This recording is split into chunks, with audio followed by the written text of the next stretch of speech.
time, whatever the fuck time you're checking this out. Welcome back to another episode of Detroit City Sportscast. In fact, a special Detroit City Sportscast, because it's not just Adam over there and Garrett over here. We got the man that, just delivers constantly, like Kendrick apparently last night on Amazon Prime, Sean Spence. I'm not going to call you Heat Daddy because I know we want to phase that shit out. Yeah, but... thank you. And what I'm curious about is, what if I'm trapped in like an atemporal limbo of some kind? If time is not a part of my experience, can I still listen to this podcast? That's what I want to know. I think there's many ways you can check this podcast out in the outer forums. Adam, why don't we get some of the promotion bits? What are the different ways one can check this out, whether visual or audio only? Any podcast platform, Spotify or Apple Podcasts, or on YouTube over at YouTube/TheMajorsTV. YouTube.com/TheMajorsTV. So. We can just ebb and flow and just, because I'm fucking going nowhere on this bit. So I brought some hats too. I don't know which one you guys might prefer. Sean, you can't see it, but I have my. Oh no, I can see it. I just can't. You can't see me seeing it. Oh yeah, you can't see. I have my Arsenal one. Okay. What else you got? Okay. Or one maybe that's a little bit more appropriate. A league hat. Rob Lowe motherfucker over there. I want one that just says soccer. Soccer. Do you want it in this? Do you want it in the sickos wording, but instead of it saying sickos, it just says soccer? Soccer, exactly. Just Adam, I think can hook you up with that. So I can do that. Yeah. Because Spence, remind the people, because we got to see you this past weekend at Keyworth, and I heard there was a term for the style that you debuted to the masses of Keyworth Stadium of the hair through the back of the hat. What did you call that again? A ponytail? Yeah.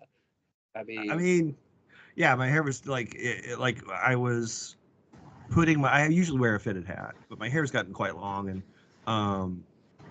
the fitted hat was not, like, it was making it look like a mullet, like it was like really fanning out.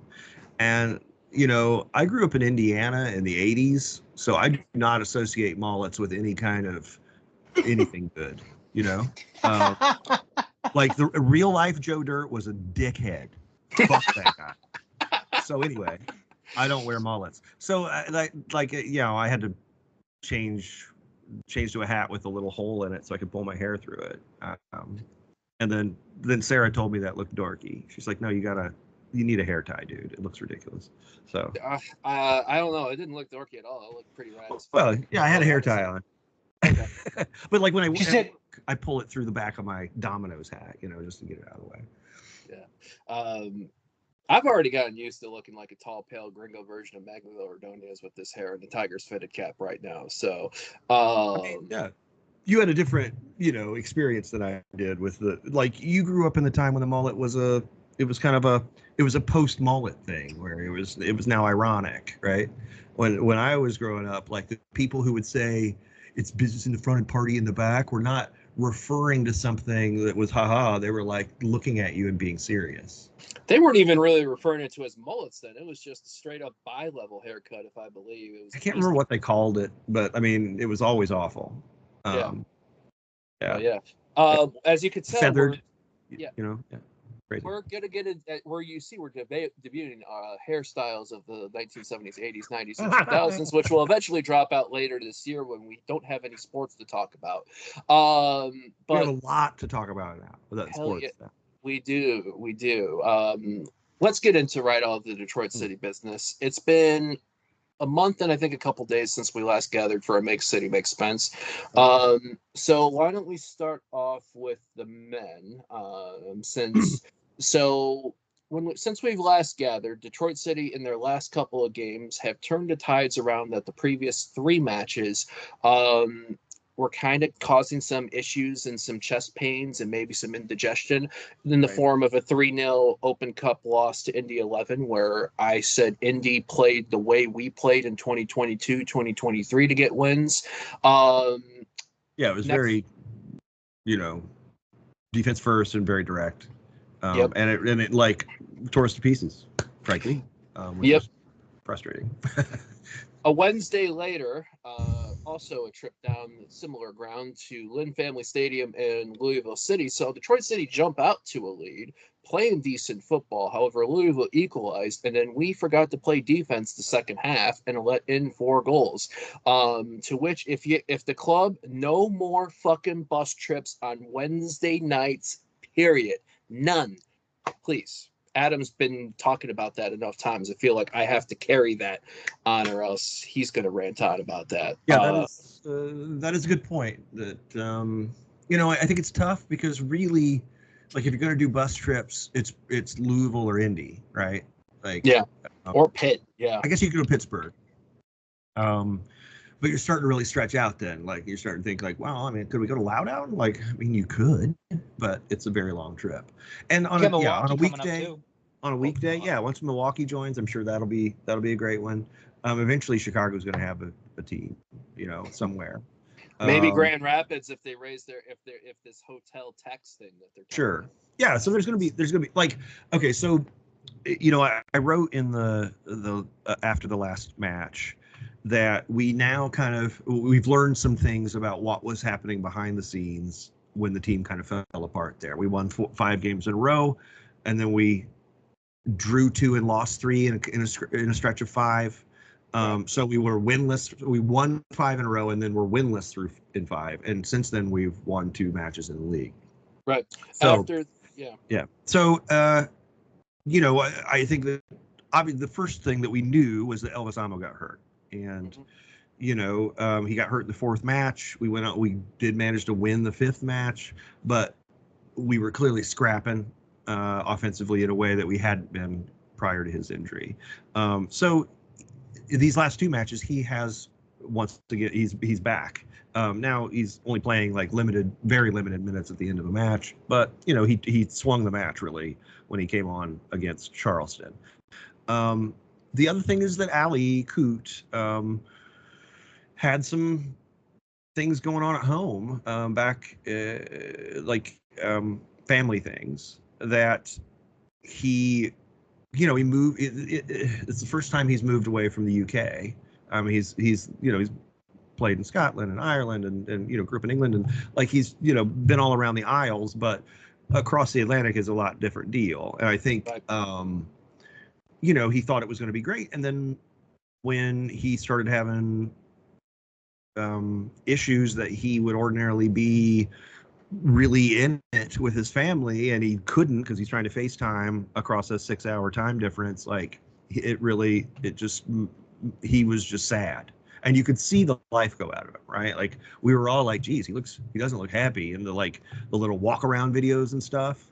And then he kind of stopped featuring in those, and then stopped featuring in the team, and like, wow, what is happening? That's what's happening. He regrets coming and feels like he's gone through some things that he wished he had been there for his family, and now he's kind of like, I really regret this, and what are you going to do? Like, yeah, we signed a contract, but like, what are you going to, like, you want to be a place that players want to come play. And if you're gonna be like, listen, son, you signed a contract, like everyone's gonna know about that. Like you can't be like that on people. And why would you want to be? Why would you want to make someone miserable? The fact is that as soon as they started talking about like Shelburne as the team that we sold him to, Shells, as I understand it, gave us enough money to recover everything we spent getting him over here. Talking about moving expenses and all of the legal paperwork and all that, it's quite expensive. And Shells has paid us enough cash that we're not out of pocket at all on Ali. Nice. And the fact that Danny's immediate reaction to that is, okay, cool, we can maybe go buy a center back, tells you like there was no reason for us to try to hold on to him. Like, yes, he's a good player, but he's very sad, and really we kind of need to rebalance the the roster because Stevie and Devin at this point are going to have to play every minute, and if one of them gets hurt, then Michael will slide in and Matt will have to play every minute at outside back. And I don't think he's really, it's just a bad situation. Like we do need another center back. So I expect that we'll, bring in a guy who's a pure center back at some point. I think that's a good piece because Ali Coote's last game with Detroit City was the last loss that we had, June 1, 3-2 in Orange County, which was also the last games we have seen recently of Michael Bryant starting in right back. Since then, Matt Sheldon's been starting and Michael Bryant's been coming in as a Sub, but also which is Nate Steinwasser, which I think Twitter and Detroit City supporter them was not expecting, and in the form of our stalwart Carlos Saldana, the last 2 matches has popped in addition to a slight tweak of the team shape, 2-0 wins and clean sheets. So, right. I want your opinion on this, Sean, because Adam and I were talking with the Tunnel Talk crew Tuesday night, and we had a little bit of a good discussion on this and a bet between Jaime and I. Danny was talking about we had Nolan, Detroit News, Kyle with Club, myself there, Matt Cat, and one of the questions they was talking about is how he feels now of having 2 basically number 1 goalkeepers. Danny in these scrums seem to elucidate that he might start doing it where a certain goalkeeper may be better for a certain matchup, i.e. Birmingham maybe to Nate or another team to Carlos based off of the corners. Do you see that, or do you see that as more of a manager saying the words because of somebody that's been a stalwart for this club and a servant for this club to basically a safe face, Nate? Or do you actually contentiously see Danny maybe going matchup based for this? I mean, okay, I don't know Danny Dicchio at all, so I don't know to what extent he is likely to put a false face on something. But to me, the keeper change was not a shocker. It's the kind of thing, keepers, a lot of times you don't really know how well they're playing. It's very difficult to assess a keeper, and Nate's numbers, his underlying numbers, his the data about keeping the ball, saving the ball, distribution, all of that has always been really good. His underlying numbers have been very good. In fact, it was the underlying numbers that kind of got John Morrissey on the Nate bandwagon. He's like, well, Jesus, our first year when it was kind of like, how are these guys even competing? Like, they seem like a scrub team. And the answer that most of the USL came up with was Nate Steinwasser is really fucking good. Look at his numbers. Yeah. Well, Nate's numbers this year have been not just worse, but bad. Wins below replacement type stuff. You know what I'm saying? And so seeing that, you're kind of hoping okay, well, maybe it's it's early. They don't have a lot of data. It could just be a spike in noise or something. But I think that when we collapsed against Louisville, which is something that we saw the defense do last year multiple times down the stretch. I think Danny was like, "Holy fuck, no, we're not doing this." Where we stumble through 3 more shambolic losses. So he really that was Michael sat down and Matt came in. Nate sat down and Saldana came in, and there was Ali was out. At that point, we weren't sure. We didn't know what was going on. We just thought, oh, this is another change. But I think that there is something bracing about having a guy who you think is like a written in ink starter suddenly on the bench. And I think at this point, I think that it would be insane to me if Danny Dicchio was to change keepers with Carlos having given up 0 goals in 180 minutes because he thinks there's a matchup something. What? Like keepers don't match up like that. Like, I mean, are you talking about like maybe one of them's better with their feet, or one of them's better gonna if we're trying to keep the ball, okay, maybe, but like it seems to me that the like Danny's English, he grew up in England, and what I hear from English people is like if you got a keeper who's playing well, you just don't fuck with that. Like you just don't. Right. So I think that what we're getting here is a lot of very like conscious diplomacy roles from Danny Dicchio, trying to because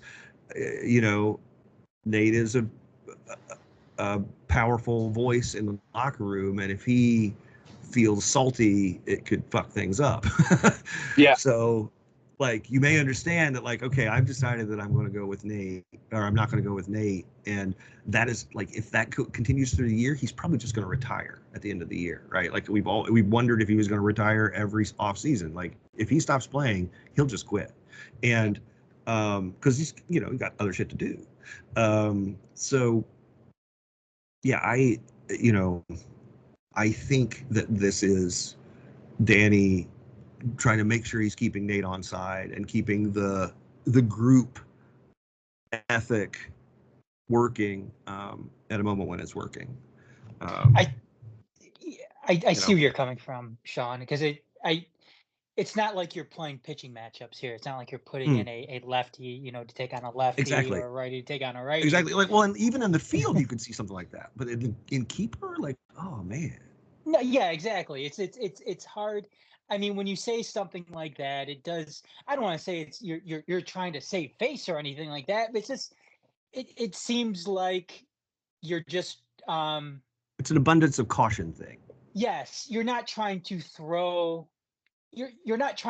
anybody under the bus, especially somebody like Nate, who is this term's thrown around a lot. Nate is a bona fide Detroit City FC legend. Yes, he is.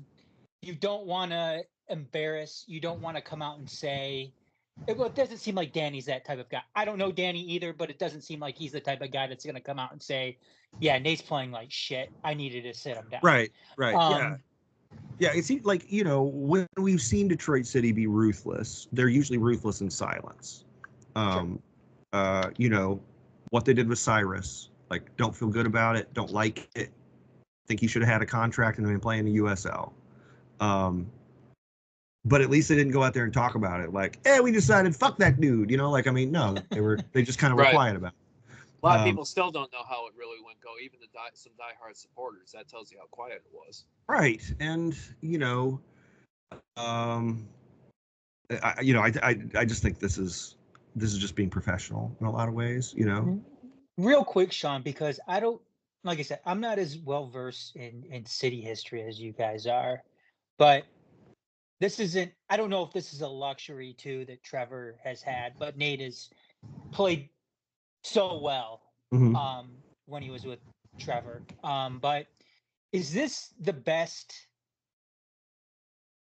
twosome of keepers that City has ever had?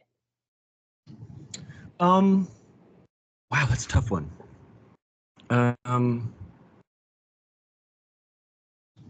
We had that one year where we had the 19-year-old kid who was real good, and then and Nate.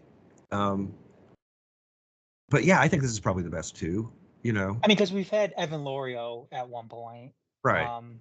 We had Jean Antoine at one point. Parker Siegfried at one point. But even when we had like Jean Antoine, I mean, Nate really wasn't playing then. It was during the COVID time, and I don't remember him being available. Nate got married during a bubble tournament. Wasn't able to commit to the bubble, so our keepers for that tournament were Parker Siegfried and Jean Antoine. Yeah. Right. So it's just an interesting thought, because it doesn't seem like Trevor had many options when it came to keeper. Not that he needed many options, because again, Nate was the best keeper in NISA.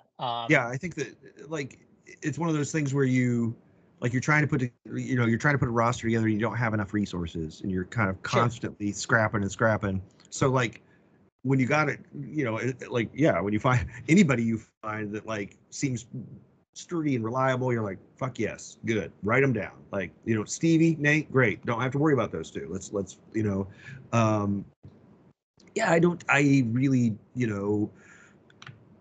I don't think that Saldana would, like, the question somebody asked me at the game. I'm trying to remember who asked me, but that I think that Saldana being the starter was the idea. Like they brought him in and just kind of waiting, like the moment Nate made a mistake, like, haha, I'm gonna put my guy in. And I get how he could kind of look that way. But Nate started 10 matches, like, and wasn't looking great. Like, that's the thing to me, is like the hard part about sports is that you love the players and you love the coaches and you love everybody, but nothing matters except winning. Nothing else fucking matters. So like all of that is like bows and it's the bow on your sword, right? It's like, well, right. Great, you got a lot of bows, but this is about the sword. Sure. And it's that kind of, like, being able to make that kind of call is promising, I think, for Danny in terms of being a manager. And clear, like he clearly is finessing it, which is another good sign that he's not right. Just like, there's no ego in it. There's no like, I made this call, it's me, and you would get managers doing that kind of thing. Like, you just ask them one question, like, well, I decided this, I mean, you've been in scrums where guys get like, okay, I'm sorry. Passion rules the game in those ones. Right. And I think also too, it's like, you're kind of seeing it, not just with Nate, but when you look at, I feel like the City sides before this one, there was a lot of, and to a term, and some of it was used as a derivative, and I think even some players that are that came in and are no longer with this squad, I think also used this term to reference the Nice All-Stars. And you're seeing not only just with Nate, but because last year it seemed like no matter the situation, there was loyalty with the guys that got us there through the years, not just Nate, but like a Connor Rutz and everything like that. And you're seeing a guy like Connor Rutz barely scrape in to make, in some cases, be the last option, to a point where even Ryan Williams now is becoming a more of an integral piece off the bench, that you're seeing him in and out more so than Connor. My point is, we're seeing with Nate, it's like it's not just because you've been here so long, the spot's yours. It's you gotta put the effort in on there. And if there's moments of slip ups, like Danny felt the last couple games, is Carlos Saldana, here's your chance. Right. And it's not, it's usually correct to assume that everyone is trying as hard as they can. Yeah. So it's not like effort, it's not like Nate was just like, fuck it, bro, I'm number one, bitch. I mean, he was he's trying, but lots of people try and fail, and that's why it's hard to be in pro sports. I hope that the little bit of time off, maybe, like if he gets a chance, that I hope he seizes it. But as a Detroit City supporter, that is not my primary focus. Like, I hope he does, and I hope good things for Nate, but I'm not going to throw my toys out of the pram because Nate's not getting the minutes that Nate wants. I'm a Detroit City supporter, not a Nate Steinwasser supporter, right? Now, I care about Nate and want him to do well, and I think he will do well. The good thing about Nate is, that, like, he's got a job. You don't have to worry about, he's not going to retire and just show up at the clubhouse like twice a week, like, hey, I mean, he's going to go do stuff and have his family. He'll be fine. Yeah. But at the same time, I would love to see him get another chance and be great. I just don't think that Danny's going to give it to him just because, you've been here a while, bro. Yeah. So that'll be an interesting thing to see as we start to really get into the heavy stretch of the season. My question, I think, also in this run of 2 matches now that we've won, little bit of a tweak shape. We've seen people like making an impact. Maxi Rodriguez being a pain in the ass for opposing teams to defend. Yeah. Elvis Amo coming back and being integral in his role off the bench, and to would think you would eventually starting. Victor Becerra starting to really get comfortable in the role he's playing. What are Ben some Morris. other Ben Morris even too? John Morrissey especially raving Ben Morris. Much to Jaime brother Jaime Ventura as possible chagrin we joke around with. But Sean, what else do you feel? What are some other guys that you feel like I've mentioned Lijop, but what are some other ones that you feel like in this little mini run that we've had that really have helped turn the tide for us in this spark? Brett Levi is really an outstanding left back, and he kind of had his way with Nick Markanich against Charleston. Just the kid didn't get many touches. When he did, they were nowhere near goal. This guy was scoring like a goal a match for the first 8 matches, and just didn't really get a look in. Coming off that of their right side, our left, and Brett was there and was great. Just generally, I think the team has looked. We changed shape.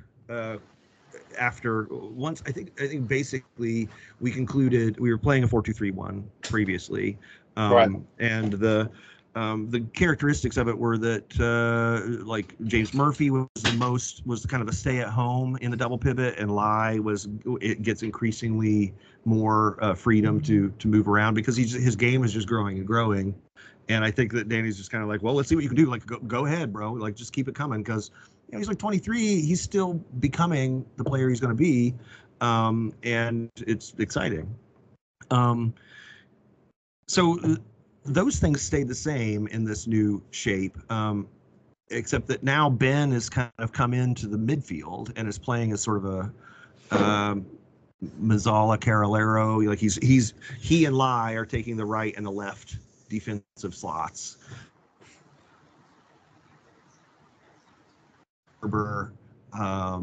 And behind 2 strikers who are pressing like mad. So it was a different look for us. A lot more focused in the middle, really packed the middle, and made it difficult to play through us.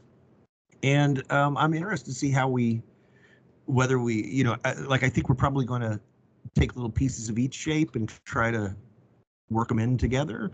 But it really, when Elvis is healthy, he's going to start. He is so much better than every other striker we really ever had. That he demands constant play as much as you can get him out there. Get him out there. Yeah. Sorry. I was feeling like also too in this. I feel like this how I've heard it kind of like we went not so much diamond later on in the second half. But a little more direct 4-4-2. Lai moving because Ryan Williams for Ben Morris was the last sub in the match. Mm-hmm. So what happened there was Ben Morris had moved from the right side to the left when Reese Williams came on, who has really been bombing forward, and Maxi Rodriguez was almost like playing a second striker. If you would have told me 3 years ago that Maxi, who we've seen play either as a pivot, as an 8, as a 10 to now be like that second striker, it's kind of fun.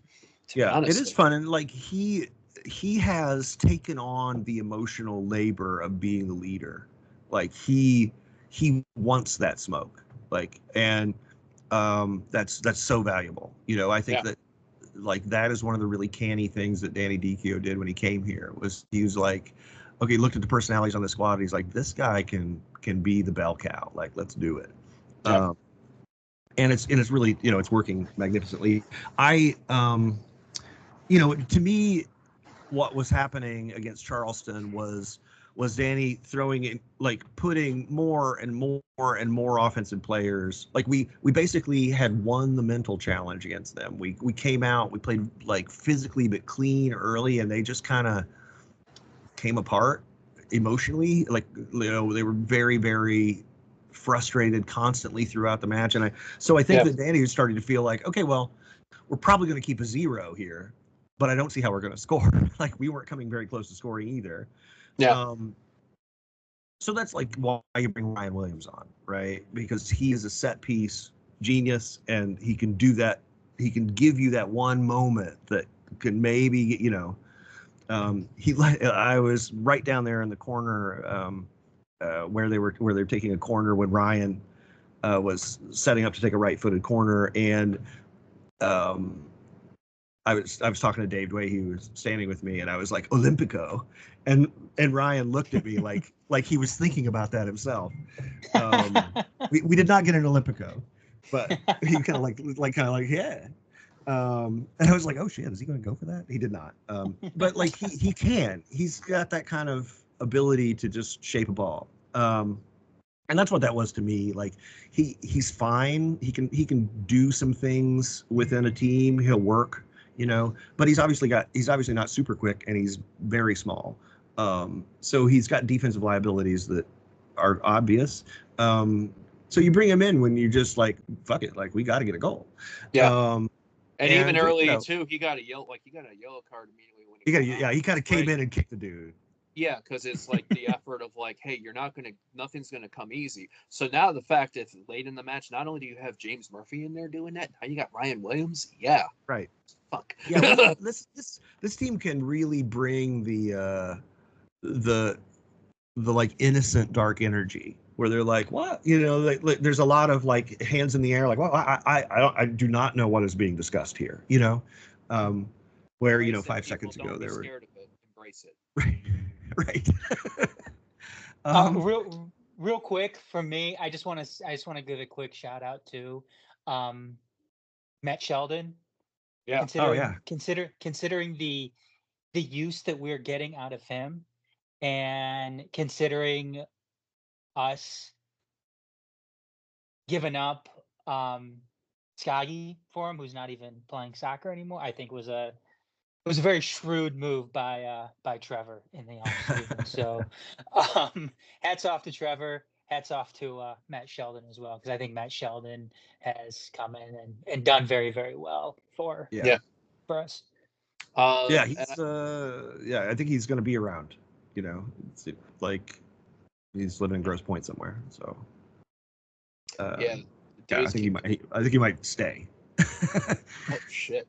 And that's kind of, I feel like the vibe guy, someone that immediately gets on and gets in with it. Because I think we had even before we got to meet him at a PSL game.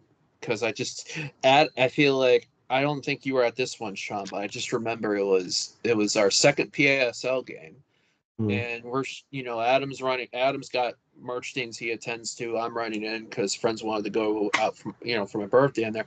And then all of a sudden, like, Adam's going to say, hey, John Sarge said something about a City player in there. And then our friend Juice, Sean Grogan, walks in. And I'm like, yo, he's like, on it. And then in my mind, I'm like, because it's like, oh, some guy named Matt. I'm like, what if it's Sheldon? And Juice is like, yeah, it's Sheldon. We're like, wait, what? Because for people that don't understand this, our first ever home match in USL Championship was a fucking horrible rainy day in March. Was against Charleston Battery with even more horrible the piss kits. The piss kits. Yep, you see this yellow shirt that I'm wearing? Think of it in blotches over a white kit. Yeah, it looked like you'd pissed on your shirt and then worn it in the rain, and like the yellow had just kind of bled down to the bottom. And we gave that dude so much shit.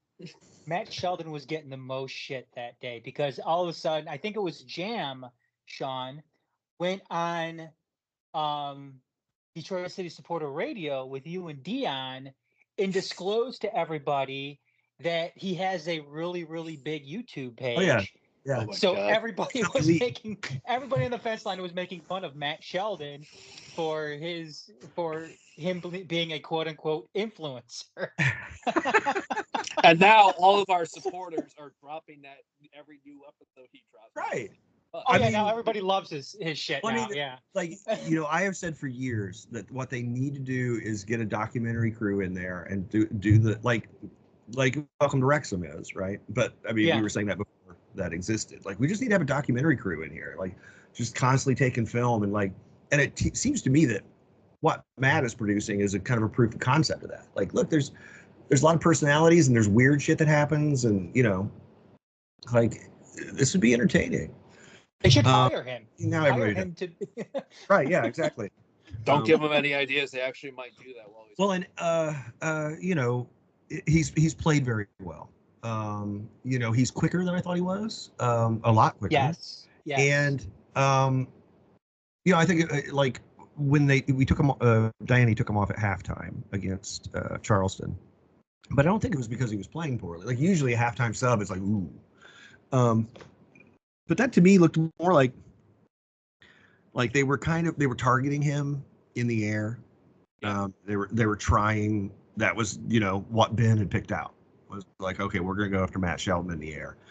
So it was just like, well, okay, we'll take that away. They were trying to put like Myers on him and everything too, who's got some size to him. Right. So, you know, switching to Michael Bryant just eliminates that. Like, okay, well, that's that. And I really feel like that was kind of their last, you know, reliable route toward goal, and they just didn't create chances, you know, at all. They had the bar, but they had the cross. Astonished. They did. I mean, okay. Yeah. They didn't create anything like the number of chances that they usually create. They were, you know, they spent a huge percentage of the match just stymied, kind of yelling at each other, turning the ball over and being pissed. And I honestly, I think a lot of that is because Maxey just went and stood on Aaron Malloy. And that dude got no touches. Like he was not a factor in the outcome of the match. And he's, in my opinion, the best passing midfielder in USL. Like, you know, and we just shut him down. So, you know, that's how you win those matches. Like, you get the team plays well. You get some key matchups that you like resoundingly win. And wow, you know, that was fun. Let's do that again. So we got. I'm worried that I've babbled too long on Detroit City men, and that we're going to run out of time. Oh no, we got. Okay. We're almost done with Act 1, and then we get into potentially what I'm calling maybe the main event. We got a friendly this weekend versus Pumas Liga MX, but then the hot and heavy of the our USL Championship schedule, I think, starts next Wednesday through the end of August. So we got in 3 games in 10 days. Birmingham Legion at home, which is on CBS Sports Network next Wednesday, June 26th. 3 days later, we traveled to take the Miami FC, who are languishing in the Eastern Conference cellar.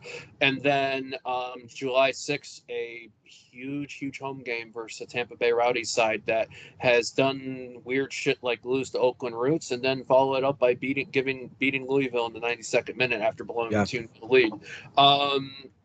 Is there anything that is the really hope mainly for this friendly just to take away the injuries and really start to just mainly focus on the next 3 league matches, in your opinion? I cannot imagine that we, you know, given that we have a league match in 4 days after that, that we are going to extend ourselves really at all. This is a friendly, and I hope that we play it like, you know, in the past when we'd had these international friendlies, we're not a professional side. Right. It was a lark. We could go balls out. But now this is just like, you know, vibes and cash. And so if we risk, you know, I would really hope that Elvis Almo doesn't play if he's got any possibility of re-injuring himself. Yep. And, you know, I don't care if, you know, if they Frosinone us, fine. Like, we lose 10-0, who gives a shit? Like, thanks. Here's your check. You know, we'll see you later. Because, like, we got a chance to do things in the league this year. But you know, and we played very well so far, but we've had a very sparse league schedule. And now we're going to get into some fixture congestion, and we're going to need to, like, be really wired in and ready to play bang, bang, bang, bang, bang. So, yeah. I was going to say, of the 3 league matches, I feel like Tampa is the front and center hardest to me.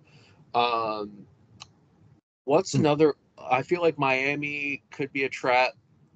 Birmingham Legion, what do you make of them this year? Because I feel like I've seen opposites, like them getting the shit kicked out of them in Louisville before we did and getting smacked at home by Memphis. But then they've also gone and they first game of the year, they beat Phoenix in Phoenix. They 3-0'd San Antonio yesterday. I mean, how are you like you feeling talk about that one? Phoenix and San Antonio, like those are teams that have shat down their leg repeatedly this year. So I think that Birmingham has, some difference makers. Obviously, Enzo Martinez is incredible. And, Tyler Pasher, too, for them. Yeah, Tommy Sone's been around forever, but, like, I don't feel like he's that good. Like, I've seen his teams for 20 years, and, he's fine. I have a feeling that we should be a better team than them, and if we don't play poorly, I think we should defeat them. The other thing 4-0 against Legion all time so far, so we have that. Right. The other thing is I think the weather will be better. I think next Wednesday is when the weather is supposed to break. Thank God. So like high of 75 that day instead of 90. So like I think our guys will be like, hell yeah, like this is amazing. I don't know. We'll see. I looked at their lineup from last night on FOTMob. It looks like normally, because I've used to seeing Enzo as like a center attacking mid or whatever. Looks like they did I think FOTMob probably has it off then, because I think their 4-3-3 is Enzo in the middle, Pasher on the right, Prosper Kasim on the left. So I think I agree with you. I think it's interesting though, just because, I mean, it seems like Tommy Son has tried to do a Pep Guardiola and out-coach himself when playing us, whereas that's his thing. Like too clever by half, Yeah, he's always like I'm going to invert my wingers, and then everybody's in the middle, and two guys can mark for, or whatever. Like I'm just not convinced by him, and I've never been convinced by him. As just an observer, his teams don't do the little things consistently. right.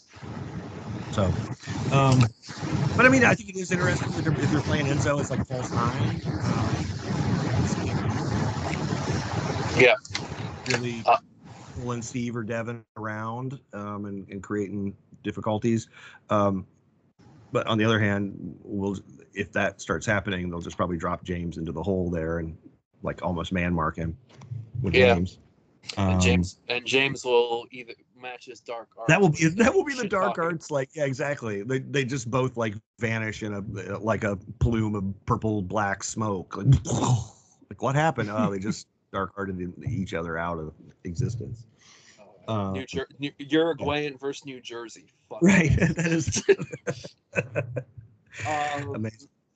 Speaking of great segue, now on to the second act of this. The women are. It's real. It's getting real. Adams heard me refer to last Saturday's doubleheader, the women being what I call the main event, and I think we have seen 8 since we've last recorded. Sean, we've seen 8 additional women's matches since the first one we talked about last month, including last night. And I just feel like I feel like we're first world probleming because I struggle to find a good stream for an away match nowadays. But Sports Engine is not quite getting it done.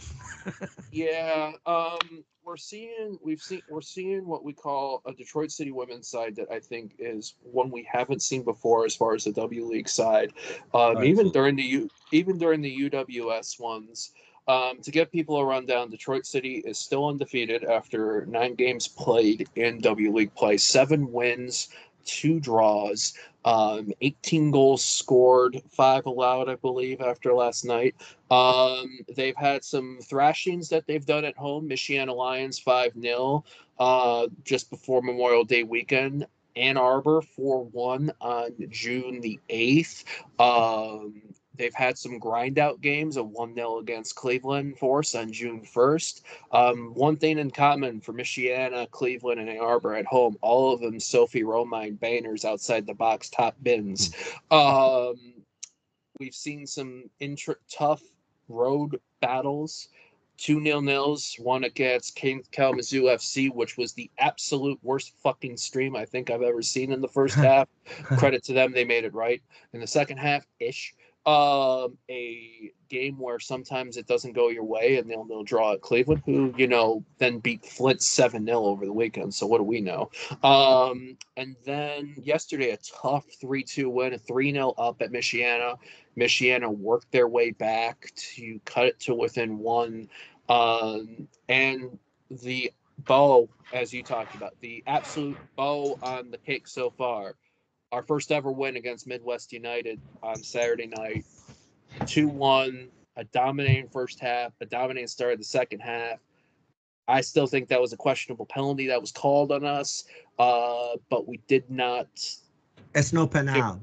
Yeah, we didn't cave in, and I kid you not, I think that was the most amped up I've ever seen Dave Dwighty coming to me after in the handshake line, like a let's fucking go moment and Right. big hug. 3 matches left, starting with Kalamazoo FC, who have played 1 more than us, 6 wins, 2 draws, 2 losses, 3 points behind Detroit City. Do you feel like, Sean, first off, how are you feeling? Let's talk about how you're feeling in this run of 8. And do you feel like Kalamazoo is this last hurdle for W League, or do you still feel like Midwest might try to make it interesting when we play them next Thursday? Well, I think in the standings, it's entirely possible that we, that Ann Arbor game at the end of the year is dead rubber, right? That we've finished the league, and that whatever happens. Right. And of course, if we win the division, we're going to the playoffs. So we have to start to kind of think about that. The story recently with this team, when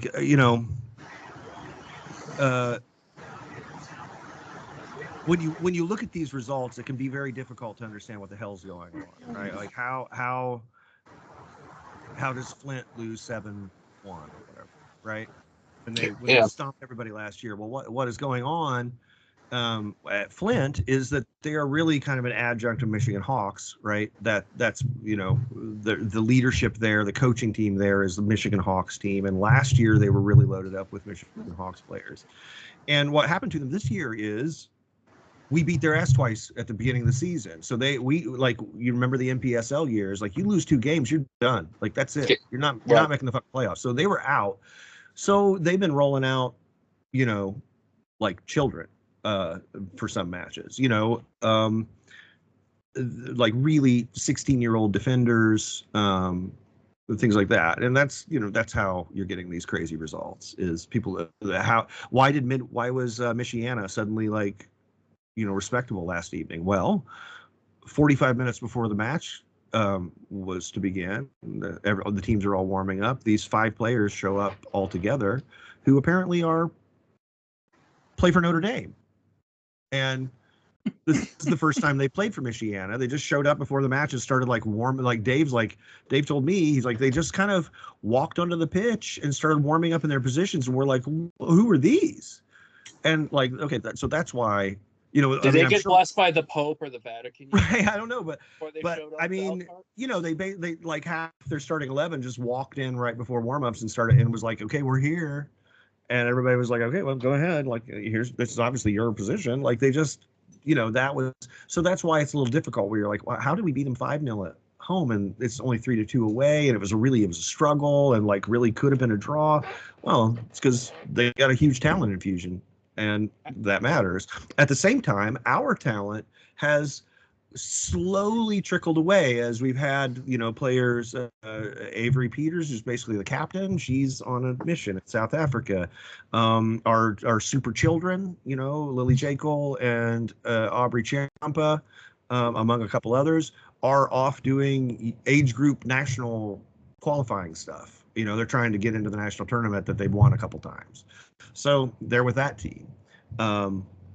In the meantime, we've worked, like Sophia Romine has worked her way into the lineup, and she's amazing. Yep.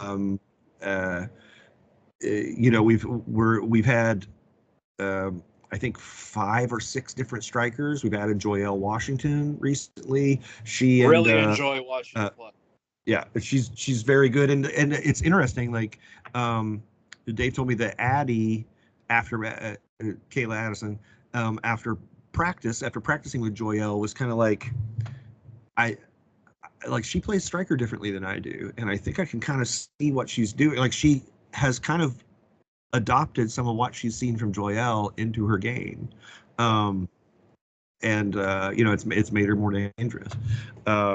So I mean, it is very confusing and difficult to talk about this as a team, because what Dave has is a roster of 48 people, 18 of whom are going to show up on any given day, but it's hard to tell exactly which ones. So that's hard to handicap, right? You don't want to bet on these games. But at this point, I feel like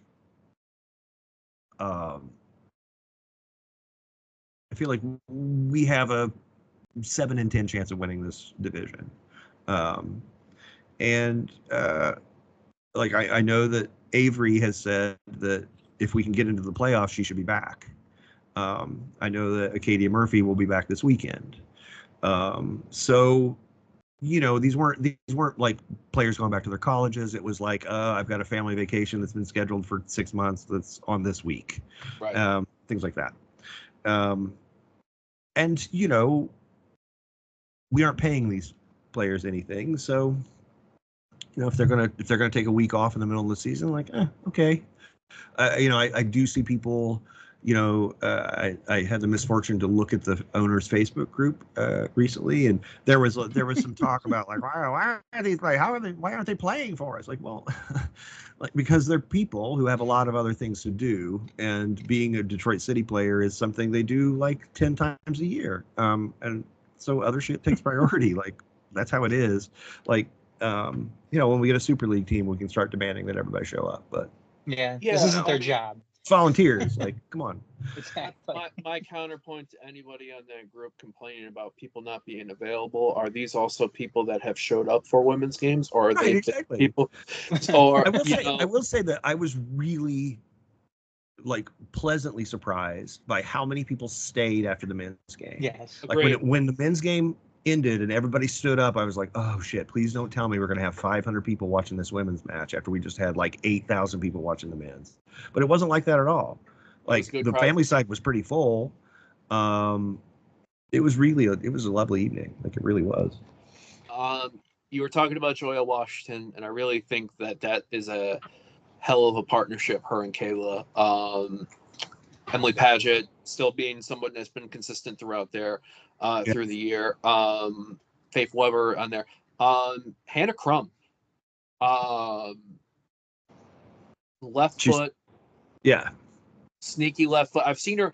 Adam saw me talk about this when we played Michiana, but she's the only she has scored the same goals not only in PASL indoor but in USL W League. Same style shot, same style thing, and then as well from inside the box as well as free kicks. How much, I feel like you've heard me talk about this to extent when we've chatted at things. How much are we going to look back and say that a lot of the success of this W League side, how it's going right now, can go back to the chemistry developed in the PASL season that Danny Evans coached with Elisa and Gabby, and that crew, while maybe not on the field as much in the W League, forming that spine that is allowing the youngsters to come in and ball. Yeah, when I think about that group, I think of a player like Amanda Britton, who Dave calls his Swiss Army knife. Like, she can play kind of everywhere. Yeah, and like, you know, she is like, she's a player who is always, there's always effort there, you know, and she's thoughtful. It's not just, she doesn't just blunder around and bash into people. Like, she's, you know, trying to find a way constantly. And I feel like, you know, there's a lot of players like that from that PASL side. You know, Hannah is a good example. Addie, Maya Solis, like, even Belisabo too. Belisabo, yeah, like a lot of players who really show up and put it on the field in training, and so that creates a pretty high level in training that then challenges the kids to get up to that level. Because a lot of times, even if you're super talented and you're 15 or 17 or whatever, like, you haven't been in you aren't used to the kind of intensity that adults can bring. You know what I mean? Like, right. a really wired in 16-year-old is not as hardcore as a wired in 26-year-old. You know what I mean? There's a difference there. Yeah. And negotiating that difference is a lot of what that kind of mixed group play is about, you know, is trying to get the kids to come on up to that level, like, find that diamond hard center of yourself where you can, that you're going to express on the field. Instead of, like, fucking around. And yeah, I think it really has, like, I think that absolutely has been a huge factor in creating a floor for our level of play, like, in creating a sense of responsibility about the things you're doing on the field. You know, that to me is what indicates that a team is getting better, is when the players are saying, like, oh, you know, like, you're supposed to, like, that's your guy, you know, what are you doing? And I think it's something that women tend to do a little less of with each other. They tend to be very, like, you know, they don't yell at each other as much as dudes do. Right. But you do see conversations happening now that you didn't see before, where it's like, listen, like, you can't let her get around you there. Like, it undoes the whole thing. Like, you've got to cut that off. And, you know, it's paid dividends. I mean, we haven't lost a match. And frankly, I don't think there's been a match that I thought we shouldn't have won. Like, even the matches we drew, it felt like, like, we didn't make the most of our chances, but we probably should have won that. If anything, Kalamazoo to me was probably the one where they played us off to their game a little bit the most. But still, we had a couple of things where a little bit more another way, and yeah, we can get 3 points out of that. It was interesting. That away match was, you know, you don't get the impression that the other team is scheming against you often in this league. You know, you're kind of, right. you get they're going to roll out what they roll out. You're going to roll out what you roll out. Let's see how it goes. You know, there's not a lot of, like, I watched a bunch of film and I've decided this. But Kalamazoo looked like they had watched a lot of film of us. Yeah. And they decided, like, okay, there's just too much attacking talent for us to get stretched out. Like, we're going to stay compact and play defense first and hope to catch them on the break. Which I don't think we've seen that in the USLW from anyone ever before that match. Like, it's just not a thing that the women do very often. It's like, nah, this is a developmental league. We're not gonna scheme to try to win. We're just gonna, like, give the players some minutes. But to me, if you're trying to develop players who are able to think on the field and able to make adjustments on the field, then you have to have a scheme, right? Like, or it's just, you know, masturbatory. It's just like, give them a mindset so they can develop an identity in create the way that they play. And, you know, I believe Dave has done that, and staff, like, they've done a good job of defining a system that is very loose, that allows them to plug in different players and get different results because the players have different profiles. Like, you know, when Hannah Crum plays in the attacking midfield, it's very different than when Sophia Romine plays in the attacking midfield.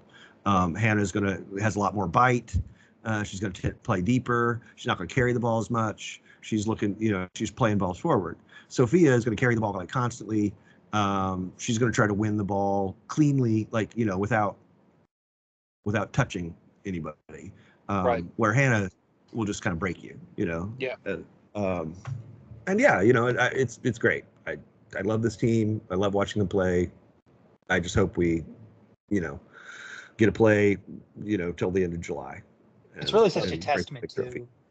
I was gonna say that's really such a testament to the coaching staff, with the way he and Danny has been able to do is, considering at least two, considering, like you said, Spence, how many players, there's a list of 40 players that this staff has really had to probably, watch plenty of film on to, and study to figure out where they could plug them in and have them work. I can't imagine how difficult that must be. Managing a roster like that, dealing with the comings and goings of amateur players, because like you said too, this is something they do 10 times out of the year. City isn't their main priority. This is something they're doing just to keep fit during in right. between it's fun. in between their main gigs. Yeah. Exactly. They can go and tell other friends, that they played for Detroit City for a little bit during the summer, right. while they're at the Nationals or while they're at University of Michigan or whoever. But it's really what the job that Dwayne and his staff has done this year with this team to get him is really as dominant as they have, because I completely agree with you that there isn't a game I think they shouldn't have won. Even that close 1-0 win against Cleveland Force, they were dominating them. They just couldn't finish in that game. Right. And that the home and when game, they started taking shots outside of the box, then they started causing issues. Then that was Sophia, and they could have scored 2 more outside the box. And even the last, even against Midwest, the last home game against Midwest United, we were sitting there talking outside the merch tent that this is a game where they, they're kind of thin roster wise. And what do? They go and they dominated Midwest in that first half. Yeah. Jump out to a 2-0 lead. And Midwest pressed a little bit in the second half, got it down to 1. But, they did more than enough to win that match. And I was going to say, I think the most impressive thing also, too, is with all this roster change in and out, match to match to match, the one thing we haven't changed is our shape. That boxy 4-4-2 has been a constant. And it's almost as much of I kind of cracked that joke in the piece I wrote on the Majors Detroit this week. And I said, I feel like the 4-4-2 shape between the diamond shape that the men are doing and the boxy shape that the women are doing, and the 4-4-2 is becoming a constant in life for me, like guitars, pro wrestling, and baked potatoes from Wendy's. So I think that's impressive too, because normally when you see a bunch of people coming in and out, you feel like that they're going to change their shapes to be more tailor suited to the people that they have. But no, it's like, hey, what can we do in the basis of what we have of this shape? And that's and that's cool. Yeah. Before this season, I'm kind of obsessed with defensive midfielders. Okay. That's the position I, vibe with the most. And before this season, I felt like we didn't really have any good ones. Like, we just didn't. We had defenders and we had attacking midfielders, and like we play people in defensive midfield, but it was usually, Avery was great there last year, right? But Avery would be great kind of anywhere. And so this year, knowing that Avery was stepping back into defense because she's playing defense at University of Michigan, I was really worried about, Dave's like, so we're going to play this box 4-4-2. And I'm immediately in my mind, I'm like, who's going to be that double pivot? Like, wow, dude, good luck. But we've had a long succession of fantastic players in that position. Tatiana Mason, fantastic. Lily Bosley has looked great there, although she's looked kind of great wherever we put her. What's her name? Kate. Kate Childers. Kate Childers, without a doubt. Childers. Yeah, she's looked Kate good. Childers great lately. Yeah. And like like there's more than that. I'm kind of blanking on some of the names, but like,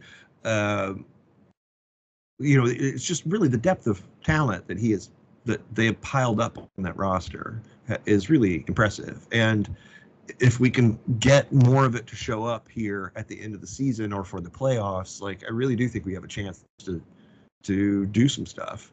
Now, there is a kind of a super team in Florida that is, that we would need to have a good performance against, and obviously Minnesota Aurora are always very good. We were talking about like at the national level, so there'll be somebody from the West Coast, but that would be my guess. Is that's our 4, right? Maybe Indy. How's Indy doing this year? Indy's, they've lost a couple matches, but they're going to make the playoffs. I think they're still first. I'm sorry, they've drawn a couple matches. I don't think they've lost. Danny Steffen too is another one that's been. Yeah, Danny Steffen is another one in the pivot. Like, there's just a lot of talent. I could spend 40 minutes kind of going through player after player after player because we've seen a lot of really fantastic performances this year. I don't want to do that because it's going to be boring. And at some point we do have to think about this being content. So, before I get to my final question on this, I feel like outside of Detroit City's women's matches, the most matches I feel like I've seen have been partly due because they're involved with future opponents has been Kalamazoo. I watched their second half and a couple minutes of their game that they had against Midwest on Thursday, which was 2 days. Midwest, we were fortunate that Midwest had to play 2 days before playing us, and it was at Kalamazoo, who I was surprised how much they controlled that second half. Yeah. Until the water break. Then Midwest made a surge, but I already was 2-0. I watched the second half yesterday on the Michigan Soccer Network, which was Kalamazoo taking out, which threw me up at Schoolcraft because our 451 Tunnel Talk compatriot Alan Jacobson made light in the broadcast that apparently with Schoolcraft's got a partnership with Flint City, and that involves them hosting games because of their Michigan Bucks, I feel like, or something like that. Right. Yeah.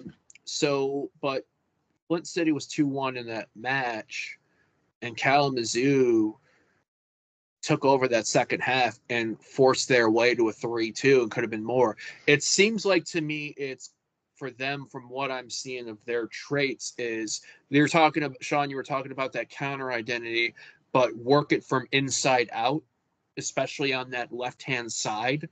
Am I down? I mean, that's how they beat us last year. Yeah. Was an inside left. I can't remember her name. Canada, right? Was it? Canada had one last week. Somebody had 2 for them yesterday. Canada had the first goal last night. I mean, they haven't scored a lot of goals against us in our history, but we haven't scored many goals against them either. They're great defensively. It's been a very tense, tight matchup every time, and they're kind of like I would say that they're kind of the last hurdle. Like the last team that we haven't beaten, really. Kalamazoo, we haven't beaten them in 2 years, so. Yeah. We didn't beat them last year. They 2-2 draw at Kalamazoo, and then they scored a goal 4 minutes in or whatever in the second game of the doubleheader, and that was the decider of that match. Yep. And then we drew scoreless with them, this year on the road. So, we've got some things to prove to ourselves about how that we can deal with Kalamazoo. However, I have a feeling that Dave's just going to use that for motivation, and that we're going to be turning players over pretty heavily for this Wednesday match. I have a feeling, so I don't think there's going to be any we're still dragging from that crazy hot match on Friday or Saturday. I think that if we can win that match, I think that we can start to make plans for hosting a regional part of the tournament when the playoffs come around. So Saturday is a 93-degree day. 8 out of 11 or 9 out of 11 on the UV index, 50-something%, over 50% humidity. What's the predicted wet ball? Do we know? I don't know that much. But my point is, if you're not a super insane Detroit City sicko and are thinking about choosing 1 out of 2 matches, the both of you know what I'm going to lean for, but be like, explain why, if you had to choose a match on Saturday to go to and then sit the other one out, give me the reason, Sean, why the match that they should be going to is the women's match at 4:00 and not the friendly versus the Liga MX side. Well, let's just say that we ran out of water and almost everything last Saturday. So if you come to the women's match, we will almost certainly have water. And so that's important. You'll also be able to buy food without standing in line for 15 to 30 minutes. And you're going to be seeing a team playing a game that matters, instead of playing a bunch of 19-year-olds who are preparing for the Apertura, which starts in 8 weeks. Is it Apertura or is it Clausura? No, this would be the Apertura. We're in the summer break. Clausura is the second half, which is January to May or whatever. Okay. I think, unless they changed it at some point and went to calendar year. I feel like I looked at Wiki earlier on Tuesday, but Wiki might have been fucking around with me when I think they had the big playoffs, and now we're in the preparing for Apertura again. Now I'm going to look it up. Thanks, Garret. Thanks for making me look stuff up. Jeez. Hey, man, we just have to be good on our stuff. But I agree with you in the fact that I feel like this is a meaningful game at 4:00. And also Midwest take on Cleveland Force tonight. I don't know how that game's going, Cleveland won at Midwest last year. That was their only win in league play. So anything's possible. Point being is there's a very good chance that a win over Kalamazoo on Saturday gives us the W League, Great Leagues division. And to me, maybe it's because because this is me showing my time of going to Detroit City matches that, okay, if men's friendly is cool and all that, but I'm more focused on how we do against Birmingham and Miami and Tampa and all that rather than Pumas. Whereas I feel like the Pumas match is amazing as a recruitment tool, right? Yeah. You're going to get a crowd. Now obviously Mexico City, Detroit is not a big Mexico City diaspora city, so it's not going to pull. They're not going to get as many people who are wear that kid every weekend as they watch them on TV, right? As you would with Necaxa or whatever. But you are going to get a lot of kind of looky-loos, right? People that are just curious. Here's the chance to see some, you'll get football mad people who haven't given us a chance before. So if you're going to the later match, you need to show up and show out. We're recruiting people here. We're recruiting. We need a Spanish language radio, and we need more Spanish language stuff. And I think the best way to make sure that happens is to get a bunch of season ticket holders who are like, yo, what the fuck? Let's do this in Spanish. This is a route to that, I think. And I'm kind of talking long-term vision shit, but that's what these things are for. They're to make a little money and get fresh eyeballs on the team. Because what we've seen is that people who show up for a match once will show up for a match again. The football sells itself. My first ever Detroit City match was a friendly with Glentoran, which was that tells you, right? That wild 2017 year. Yeah. So this picture, the picture that everyone can see of me, that is the very end of the FC United of Manchester friendly, which kind of opened Keyworth Stadium. Also, fucking yeah, it was really hot. Yeah. That was after before or after it rained. I don't remember if it rained, honestly. I do remember that this was right after Tyler Mormon scored the tying goal. Nice, Tyler Mormon. And my wife is in there. Somewhere in here, my wife is freaking out because she really liked Tyler Mormon, and she was like, "Tyler!" Yeah, I think I see Sarah behind you in that. There she is. It's kind of small. I can't see it very well, but I know she's in the shot. Yeah, I don't take my shirt off in public anymore, and I think that this picture might explain why. Trying to remember if the only time I ever was shirtless at City was when we made it 3-3 against Lansing United, only because we were in gold and Andy Ridgway's 3-0 league game. Yeah, Andy Ridgway's brother-in-law. Jane's brother was in from Manchester, and Andy had talked about my buddy's English friends who helped me solidify my love for Crystal Palace. He was talking about how he was at the game when Crystal Palace came back from 3-0 down against Liverpool, and they dubbed it Cristanbul. And he goes, "Yeah, me and Jonesy went shirtless at Cristanbul." And I'm like, "Hey, Mike, are we gonna go shirtless if we come back 3-0 from Lansing United?" It's like, "Yeah, absolutely." So then it happened. Right. It's like you see. We're down a man. Sure. Yeah, I got nothing to lose. I'm not going to take my shirt off. Red card that game. Yeah, that fucking happened. And then all of a sudden you see two fucking pale ass ghost and gold. Is how I refer to it as.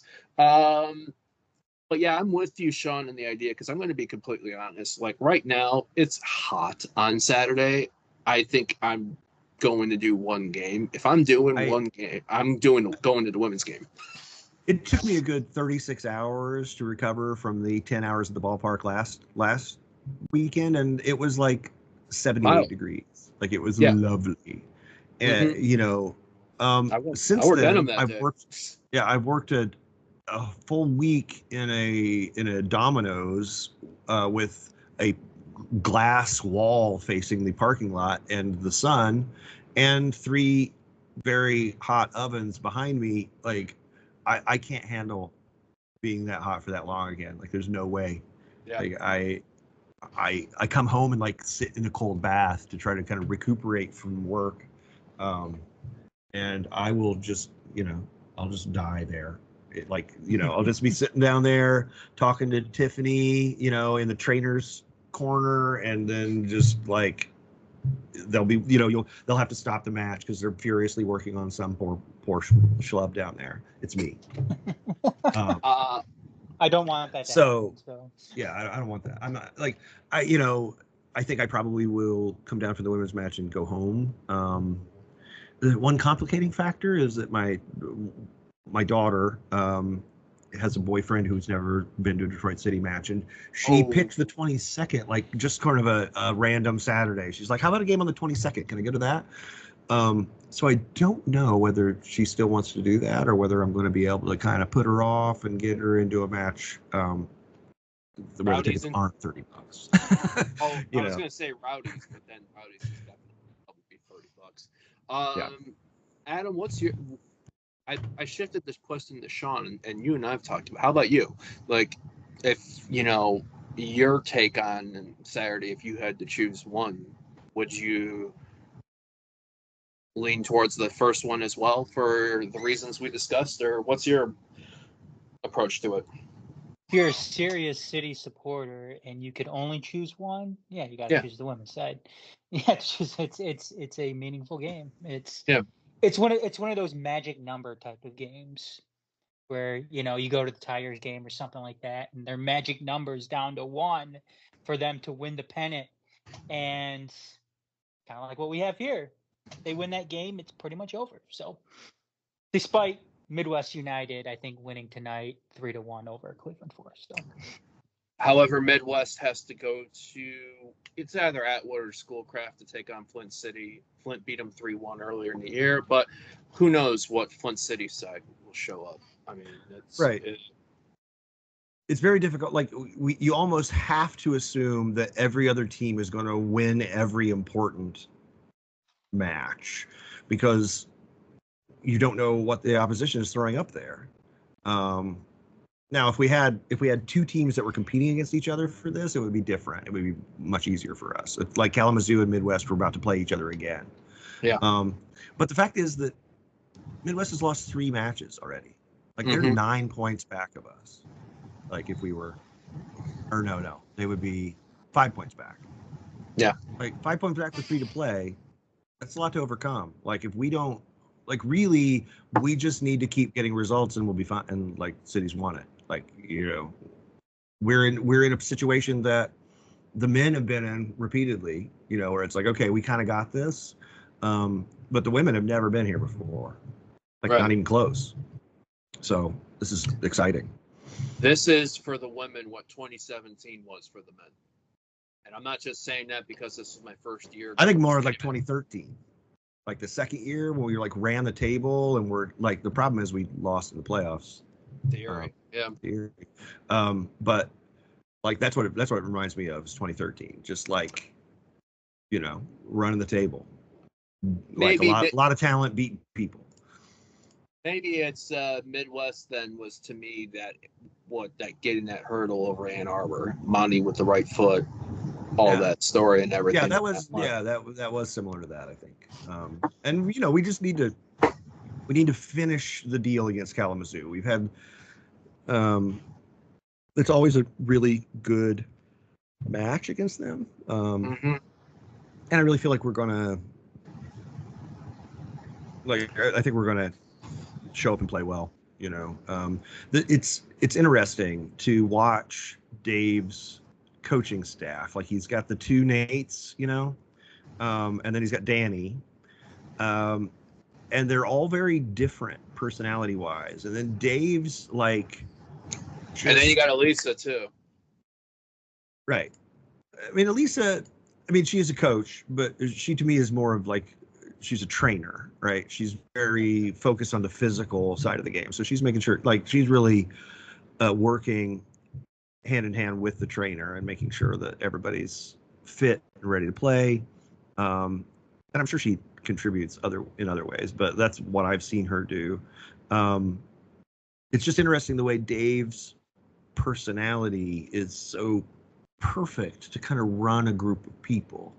Because like he's got such a kind of gentle touch with people, you know. He's really he just never says anything in a harsh way, ever, and he's got no ego, like at all, and so that could be a problem, right? If you're trying to lead an organization, you want somebody who's kind of got a little burn in them, but he just kind of lets other people handle that. He's like, okay, right. Danny is the one who's like.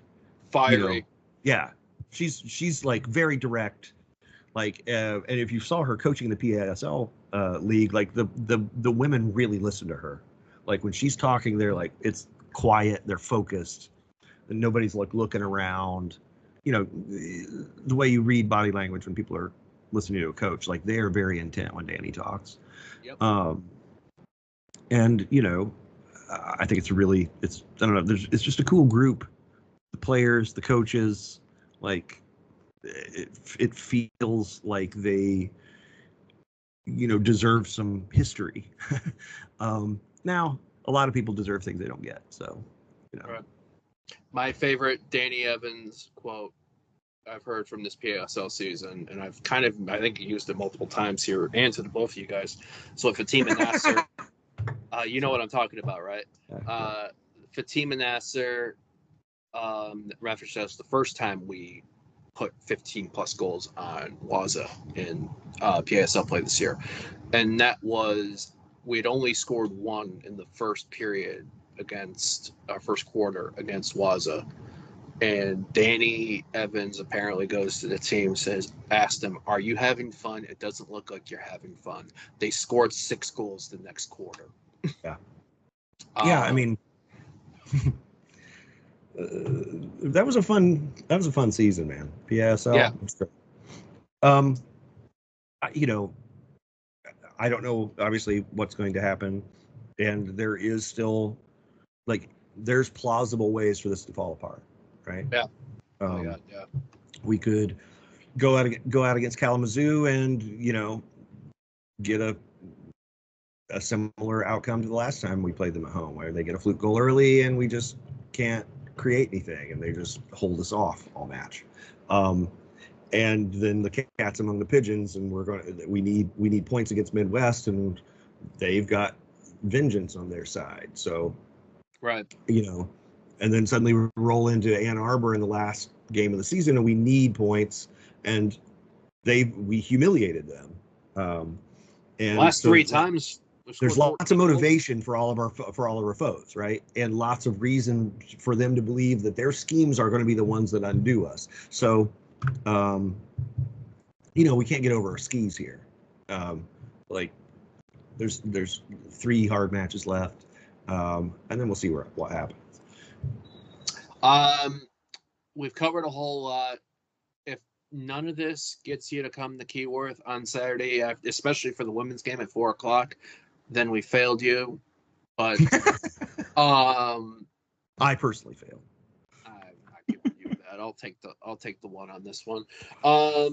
Sean Spence, fill us in. You've written a lot of great stuff, especially and doing some cool things with your Patreon, especially some new things that you've done. Why don't you fill us in on where they can all check that out, as well as the other areas of your socials? Right. Well, I am Shield Chafing on socials at Shield Chafing, SCYLD SEEAFING. And I'm Words About Shapes on Patreon, which is, I think it's actually entitled Words About Shapes by Sean Spence, which is awkward because when I signed up for it, it was supposed to be, it's like bye, and I just put my name in there. And then it's like part of the title. Like, I don't know, whatever. I don't want to change. I never changed it. I'm just like, okay, that's fine. So you get a feel for what a thoroughgoing and intense dude I am. Where I'm just like, no, it's fine. Fuck it, we're going live. Yeah, I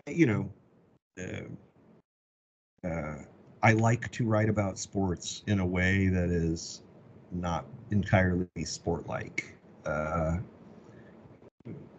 because I think sports connects to our lives more than we think, and I find a lot of like straight old school sports journalism it's like eating sawdust, I am getting it in my mouth and I am swallowing it, but I'm not enjoying it, and it's not speaking about culture or joy or enlightenment or despair. It's just like jump shots and squeeze bunts and high pressing, so I don't know. That's enough about me babbling about writing. But seriously, if you haven't check the stuff out, it's dope as fuck. Adam, fill in on where they can find you. I realize that I need to sign back up for Words About Shapes, because when it was on my old credit card and it expired and they gave me a new one and it was on my old one, so I got to sign up again, Sean, for your blog. I don't look at because here's part of it for me. Like, part of why I have a hard time going to games sometimes is because I never know who I'm talking to. Yeah. And when people come up and start talking to me, sometimes they want to talk about the thing I just wrote, and sometimes they just want to talk to me. And it's hard for me to distinguish. Like, is this social or parasocial? And that we've gotten that a little bit lately this year too. It's So as a consequence, I don't read. The other thing is I don't want to be upset, right? I don't want to feel like, oh, they're not reading me. So I just don't look at it. I know the number and how much money, and besides that, I'm just like, I don't look at it. So I didn't even know. I got. That's what I'm saying. Yeah, no, I got. Yeah, I got. I forgot that I needed, because when you get a new card, that's the shitty thing about a new card is it seems like there ought to be some sort of app you can go, okay, change all this, go new card. Yes, exactly, because it sucks, like you having to remember to go and sign up for all these things. The only way you remember to do that is when everything ends up expiring. Everything turns off. Yeah, exactly. Yeah. Yeah. Fuck. But Like, I'm gonna watch me, House of the TMS Dragon. I don't have HBO anymore. What the? Oh, new card. Yep. Okay. Yep, exactly. Find me, TMSNX Adam. Find us, themajorsports.com, Detroit.themajorsports.com, 451.themajorsports.com. And across our socials, TMSNX Detroit on Twitter, Facebook, Threads, Instagram. Go ahead, Garrett. Yeah, definitely. I was going to say for TMSNX Detroit as well as the majors, there's been a bunch of stuff, not only in the video content, but also some written stuff going on. Detroit City, also rest of the sports going on. You can find me Twitter, Instagram, Discord at GM Comats, and my mug on any of the muggling videos that you see across 451 Detroit and the Majors TV YouTube channels. 451 Tunnel Talk, latest episode that dropped out yesterday, recorded Tuesday night with the gang, and some silly shenanigans. I'm not going to tell you the ending. You all need to see it just because we got ideas. And essentially, trying to think other than that. What else other than that?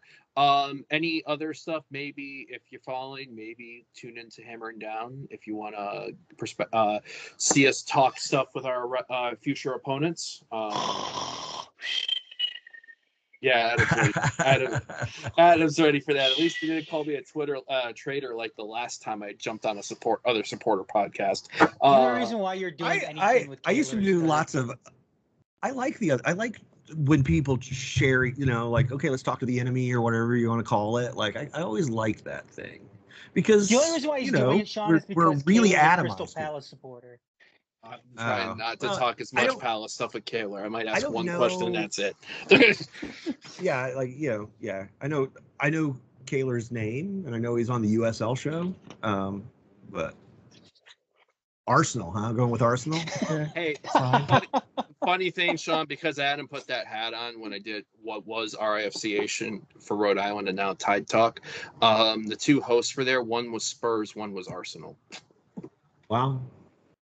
I mean, London, huh? Sure. And then they're like, "You're Palace? Oh shit!" Yeah. Well, I am pleased with my choice. I randomly chose Liverpool way in the mid '90s, and since then I've learned about like Scouse history and fuck the English is what I have to say. I will say this real quick. If I did have a choice to get, I probably would have. If I was choosing now, I probably would have chosen Liverpool. Oh shit! But I've chosen Arsenal. You don't really so long choose now. Right. Yeah, I've been with Arsenal for so long. I can't go to anybody else at this point. So I mean, I didn't choose Liverpool. Like I was just kind of kept winding up watching them, and then at some point I was like, wait a minute, I think I actually want these guys to win. Like I'm kind of rooting here. Yeah. And then Michael came up, and I was like a big Michael Owen slappy. He was like 17, the world's fastest human. Yeah, Robbie Fowler and Michael Owen up top. Yeah. Jesus Christ. God and Michael Owen. Yep. Yeah, I can only imagine if Andy Ridgway was on this podcast. You don't choose your club; the club chooses you. And I can't do the Manchester accent or Oldham accent like I used to be able to do. So yeah, I'd have to hear him again to mimic it. But y'all, we've had more fun once again. Sean Spence has helped us make City Make Spence. Did I though? Thank you. I think you did. On this one. It's fine. So Adam over there, Sean Spence laying the ether, celebrating the goalie moments, and from Grand Blanc, Michigan, people. Grand Blanc, motherfuckers. Garrett here. Grand Blanc strong. Sorry, that's one of my least favorite things. How every city who has tragedy is suddenly the strongest city in the world. Like, bro, your village is not strong. Down. East Worcestershire. Strong. Okay, dude. Sure. All right. Okay. We See good. everybody. Okay. That's what we'll stop it.